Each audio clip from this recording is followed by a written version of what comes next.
생물학에서 쓰는 용어 가운데 무효자극이라는 용어가 있습니다.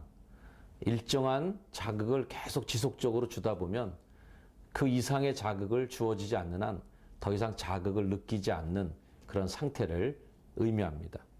가령 아이들을 교육할 때도 계속 아이들에게 충격요법으로 교육시키는 경우가 있습니다. 그러나 시간이 지나면 이제 그 정도의 자극에 아이가 꿈쩍도 하지 않겠죠. 더 센 자극, 더 센 뭔가 조치를 취하지 않으면 움직이지 않는 충격요법도 실효를 거두지 않는 그러한 사례를 바로 이 무효자극 사례로 볼 수 있습니다.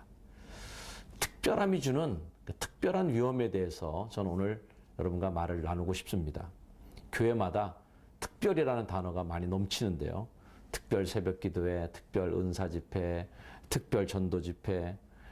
특별이라는 말이 붙어있지 않으면 더 이상 자극받지 않는 무덤덤한 그러한 현대인들을 향한 고민의 흔적들입니다. 그러나 이것들이 갖는 위험이 있어요. 왜? 특별함도 조금 있으면 무덤덤해지기 때문입니다. 그래서 교회는 좀 더 자극적인 표현가 넘쳐나고 전투적인 용어들, 그런 용어들이 교회에서 난무하는 것이 오늘날의 현실이 아닌가 싶습니다. 이런 자극들로 인해서 오는 피해는 당연히 성도들에게 또 목회자에게 모두 피해가 오게 됩니다.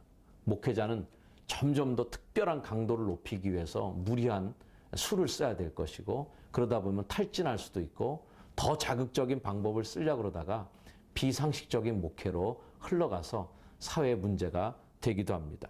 성도들은 성도들대로 가끔한 그런 자극에 노출되다 보니까 피로감이 더해지고 결국은 그 피로감 속에서 교회에 와서 참 쉼과 안식을 누리지 못하게 되는 것이죠. 평범함으로 비범함을 넘어설 수는 없는 것일까?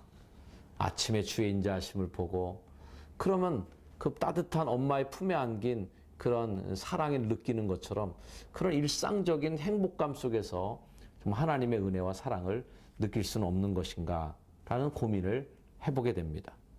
보통의 신앙생활 속에서 내 일상 속에서 잠잠히 나를 보호해 주시고 잠잠히 나를 보시는 그런 잠잠하신 하나님, 그래서 젖된 아이가 엄마의 품에 있는 것 같은 그런 평온함, 그런 일들이 우리 신앙생활에 어떻게 보면 더 큰 기적이 되어야 된다고 생각합니다. 목회 계획을 세우고 또 여러 교회 행사들을 만들어 나가면서 어떻게 하면 좀 자극적인 표현을 좀 줄일까? 어떻게 하면 좀 더 강렬한 이미지를 좀 더 줄이고 좀 부드럽고 일상적인 이미지를 만들까라는 고민을 많이 하고 있습니다. 그래서 특별함이 주는 그 특별한 위험 앞에 우리가 자꾸 노출돼서 자극에 둔감해지고 결국 그 자극에 결국 무덤덤해지는 인생이 되지 않고 정말 하나님께서 나를 보고만 계셔도 은혜가 되고 교회 안에 들어와서 무릎 꿇고 앉아만 있어도 그것이 하나님께 감동이 되고 은혜가 될 수 있는 그런 평범함 속에 담겨있는 비범한 은혜를 누리게 되기를 소망하는 것이죠. 오늘날 한국교회 안에 특별한 여러 가지 행사나 자극적인 프로그램들이 넘쳐난 이 시대 속에서 매일 말씀의 묵상, 주야로 묵상하는 일상의 생활 속에서 맛보는 하나님의 특별한 은혜가 여러분들에게 있기를 주의 이름으로 축복합니다.